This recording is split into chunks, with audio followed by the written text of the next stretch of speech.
Imagine uma casa em chamas onde os alarmes tocam sem que ninguém os escute.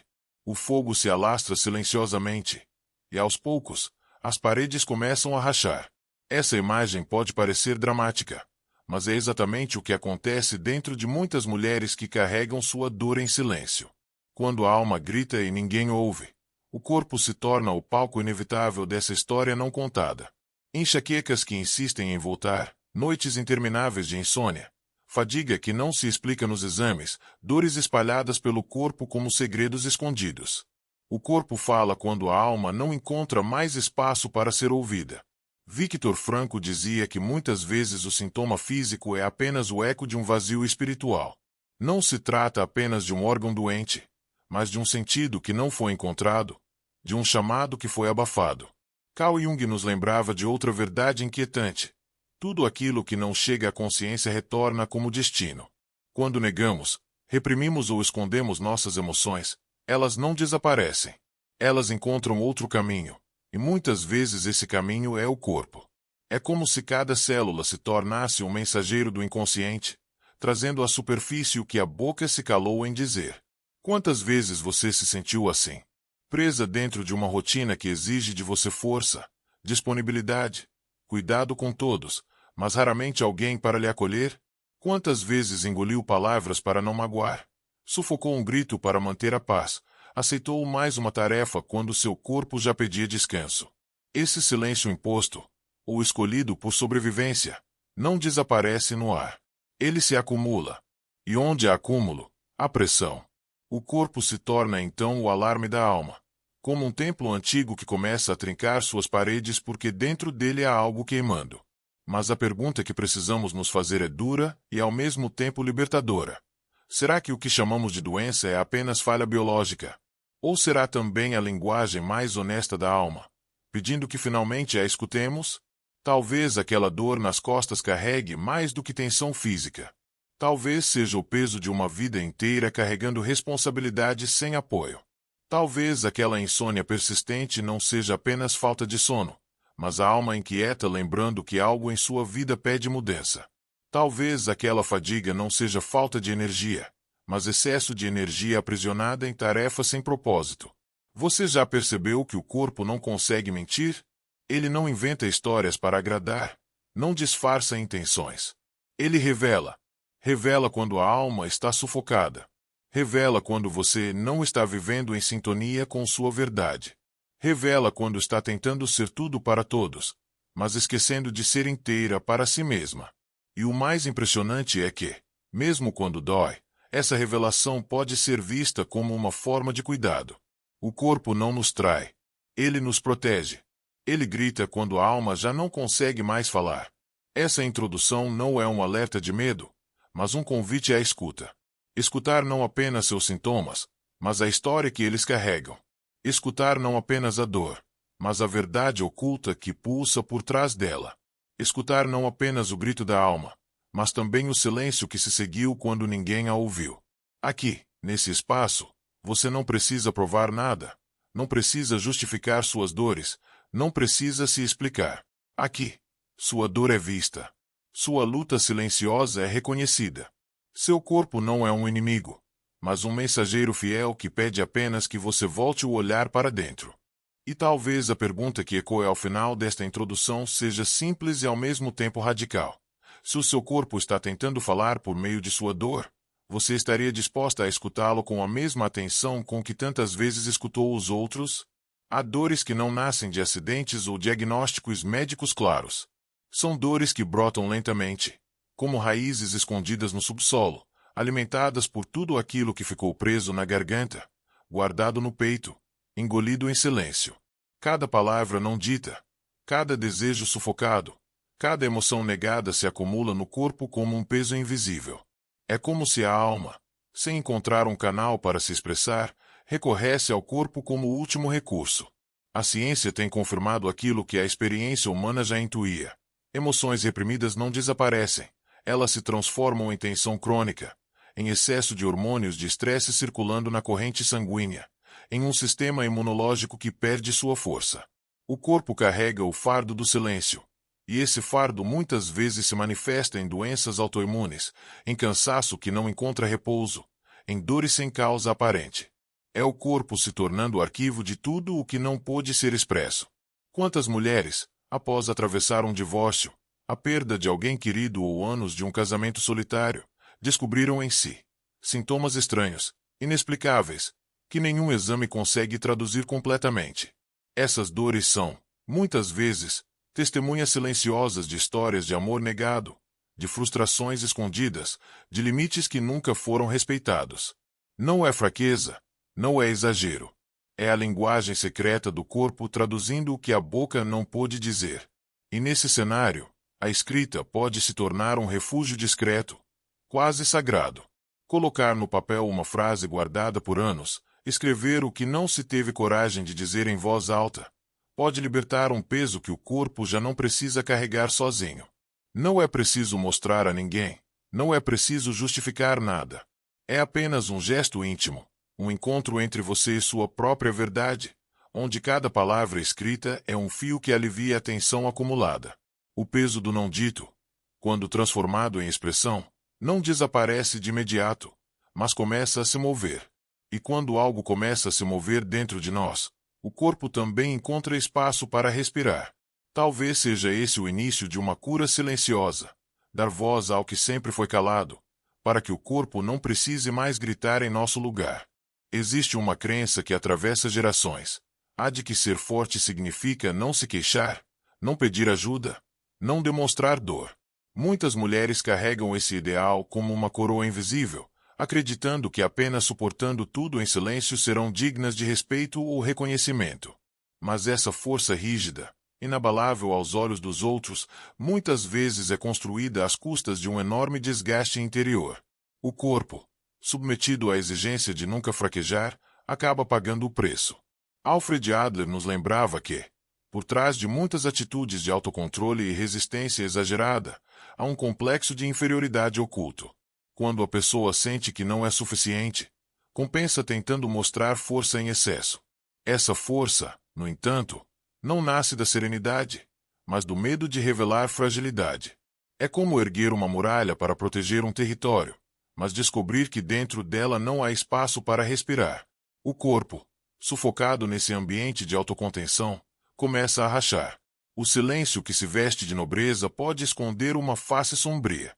Há silêncios que iluminam, mas há também silêncios que adoecem. Ser forte não é o mesmo que se calar. Ser resiliente não significa carregar tudo sozinha.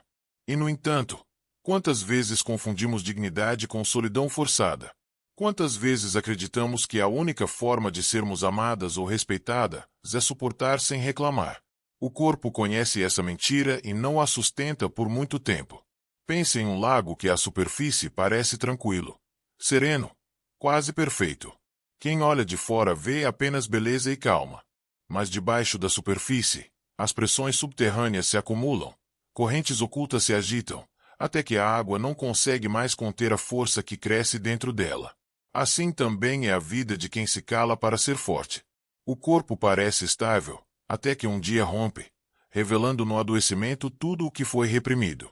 Reconhecer essa dinâmica não é um sinal de fraqueza, mas de lucidez, pois a verdadeira força não está em nunca se quebrar, mas em permitir-se ser inteira.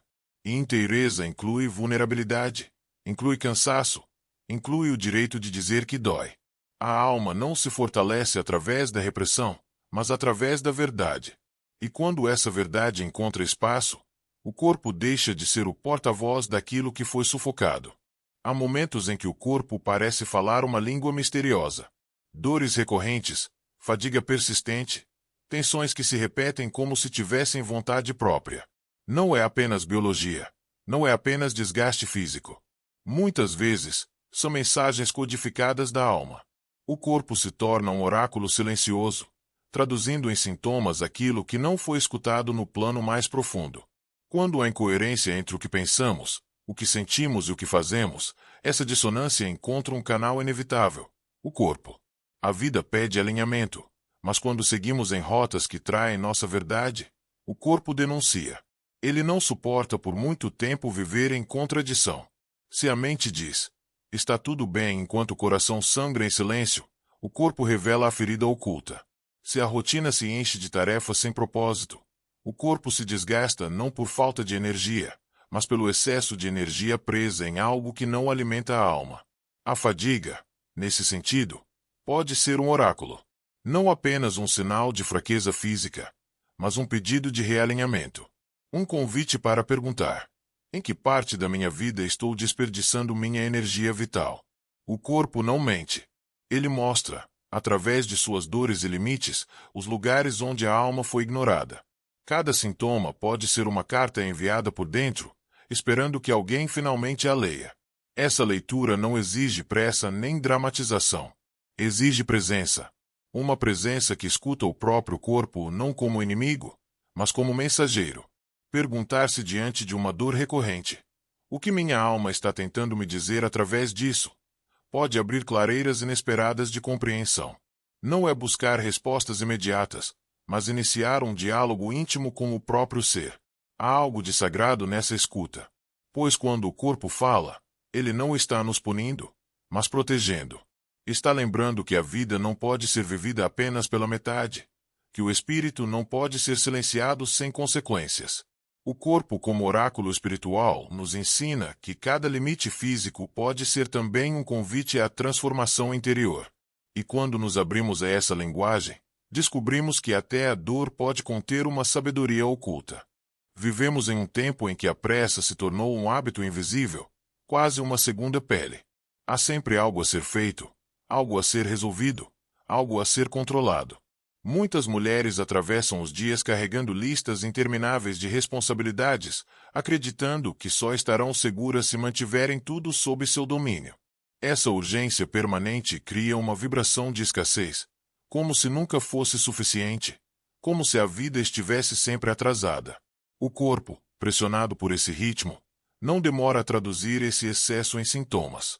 A ansiedade, como Freud descreveu, muitas vezes nasce desse choque entre desejos reprimidos e a tentativa de manter a consciência sob controle. Quando o que a alma anseia é empurrado para o fundo, o corpo se encarrega de bater a porta. Ele responde com palpitações, insônia, dores difusas, mostrando que não é possível calar indefinidamente aquilo que pede para ser vivido. A urgência, ao invés de proteger, aprisiona. E o controle absoluto, que parece promessa de segurança, se transforma em cárcere. É curioso perceber que o corpo não adoece apenas pelo excesso de esforço físico. Ele também adoece pelo excesso de coisas não vividas. Pela falta de espaço para a espontaneidade, pela ausência de momentos de simples presença, pelo peso de tantos sonhos engavetados. Quando a vida se resume a correr de um compromisso a outro, a alma fica à margem. O corpo, então, se torna porta-voz dessa negligência. Ele lembra, por meio da exaustão, que existir não é apenas fazer. Nessa dinâmica, o vazio não está no tempo que falta, mas no silêncio que não foi cultivado. Há uma sabedoria em permitir-se simplesmente estar, sem exigir de si produtividade constante. Observar a respiração, notar os movimentos sutis do corpo, perceber a vida que pulsa sem esforço. Esses instantes não são perda de tempo, são alimento invisível que fortalece a alma e, por consequência, o corpo. A prisão da urgência e do controle é sutil, mas devastadora. Libertar-se dela não significa abandonar responsabilidades, mas reconhecer que viver também pede espaço para o não fazer. O corpo agradece quando não precisa mais ser o guardião solitário daquilo que foi esquecido. Ele repousa quando a alma finalmente encontra lugar para respirar. O silêncio é uma das experiências mais ambíguas da vida humana. Pode ser um refúgio de paz ou um cárcere invisível. Pode se tornar o lugar onde a alma repousa e se fortalece, ou o espaço onde emoções não vividas apodrecem em segredo. Há silêncios férteis e há silêncios estéreis. Saber distingui-los é uma das tarefas mais profundas da maturidade emocional. Quando o silêncio nasce da escolha consciente, ele é poderoso. É o silêncio da respiração tranquila, da oração íntima, da pausa que permite que os pensamentos se assentem.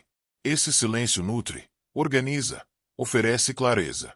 James Ulis nos lembra que a individuação, esse processo de tornar-se quem realmente somos, exige escutar a voz da alma nesse espaço de quietude. É nesse silêncio escolhido que podemos perceber o que nos move, o que pedimos de nós mesmas e para onde a vida nos chama. Mas há também o silêncio que adoece. O silêncio da repressão, da palavra engolida, do medo de incomodar, da necessidade constante de manter a aparência de força. Esse silêncio não é repouso, é exílio. Ele acumula ressentimentos, culpas, desejos sufocados, e lentamente se infiltra no corpo. É o silêncio que mina a vitalidade, que transforma a serenidade em peso, que distancia a pessoa de sua própria essência. A diferença entre esses dois silêncios é sutil, mas decisiva. Um traz alívio, o outro traz tensão. Um abre espaço, o outro aprisiona. Um dá vida, o outro a consome. Como a semente plantada na terra. Algumas encontram um solo fértil e germinam no tempo certo. Outras apodrecem porque a terra não lhes deu ar nem luz. O silêncio pode ser esse solo fértil ou esse sepulcro oculto. Na vida cotidiana, essa distinção se revela em pequenos sinais. Há momentos em que estar em silêncio traz paz imediata, um descanso interior. E há outros em que o silêncio traz peso, como se a alma estivesse implorando para ser ouvida. Escutar esses sinais é um ato de sabedoria, pois o silêncio verdadeiro não é ausência de som, mas presença de sentido. E quando ele cura, é porque nos conecta com a fonte de quem somos. Quando adoece, é porque nos separa dela. Assim, aprender a habitar o silêncio é aprender a diferenciar entre recolhimento e repressão, entre escuta e esquecimento, entre presença e abandono. O corpo sempre nos ajuda nessa leitura, pois quando o silêncio é fértil, o corpo repousa, e quando o silêncio é estéril, o corpo grita. Há momentos em que a dor física se revela não como inimiga, mas como guardiã de uma verdade mais profunda. Victor Frankl nos lembrava que o sofrimento encontra sentido, não quando tentamos eliminá-lo a qualquer custo, mas quando perguntamos, o que essa dor exige de mim? Nesse instante, a doença deixa de ser apenas um peso e se torna um convite oculto, uma passagem para escolhas mais alinhadas à essência. Erich Fromm também nos oferece uma chave preciosa. Saúde não significa a ausência de sintomas, mas a capacidade de viver com autenticidade, de escolher caminhos que correspondam ao que somos em profundidade. Isso muda a forma como olhamos para nossos limites. Em vez de considerar o corpo apenas como falho ou frágil, podemos reconhecê-lo como um mensageiro que aponta incoerências entre o que pensamos, sentimos e fazemos. Cada sintoma, então, se transforma em um lembrete silencioso de que ainda há vida dentro de nós pedindo reconciliação. Quando a alma grita e o corpo silencia, não se trata de um fim, mas de um chamado. É o chamado para traduzir a dor em presença, em escolhas novas, em gestos de cuidado consigo mesma. Não significa negar o tratamento médico ou desprezar a dimensão física, mas compreender que há sempre um plano mais profundo pedindo atenção. É nesse espaço de consciência que dor e sentido podem se encontrar. Podemos imaginar o corpo como um templo antigo. Suas paredes começam a rachar, e a primeira impressão é a de que ele está prestes a desmoronar. Mas as rachaduras não aparecem para condenar o templo à ruína. Elas surgem para revelar que algo precisa ser restaurado, de dentro para fora. Assim também é conosco. As rachaduras do corpo são convites para restaurar a alma, para alinhar vida interior e exterior, para reencontrar um caminho de inteireza. Talvez a pergunta que ecoe agora seja inevitável. Qual mensagem sua alma tenta lhe entregar através do seu corpo? A resposta não precisa ser imediata, nem completa. O essencial é abrir espaço para escutar. Porque, no fundo, cada sintoma traz em si um chamado de retorno, uma lembrança de que ainda é possível viver com dignidade, autenticidade e sentido. O corpo não é traidor. Ele é o companheiro mais leal da alma, traduzindo em cada batida, em cada limite, a verdade que insiste em ser ouvida. Se ao longo desta reflexão você sentiu que algumas palavras tocaram em algo que há muito estava guardado, permita-se registrar esse instante. Talvez exista uma frase, uma imagem, uma lembrança que tenha surgido em seu coração. Escreva nos comentários aquilo que ecoou em você. Não como um desabafo público, mas como um gesto simbólico de dar voz àquilo que antes estava em silêncio. Sua palavra pode se tornar também um espelho para outra mulher que, ao ler, descobrirá que não está sozinha em sua dor. Se este vídeo trouxe sentido, partilhe-o com alguém que possa se beneficiar dessa escuta silenciosa. Às vezes, um simples compartilhar abre caminhos de cura em vidas que nem imaginamos. E se deseja continuar acompanhando conteúdos que falam com delicadeza à sua alma, inscreva-se no canal. Aqui, cada encontro é um espaço protegido, onde sua dor é respeitada e sua presença valorizada. Este é um convite para que continuemos juntas nessa jornada de autoconhecimento e reconciliação interior. Sua interação mantém viva essa comunidade de mulheres que escolheram priorizar a paz, acima da aprovação, a escuta acima do ruído, o sentido acima da pressa. Afinal, quando nos permitimos ser vistas, mesmo em pequenos gestos, já não estamos tão sozinhas.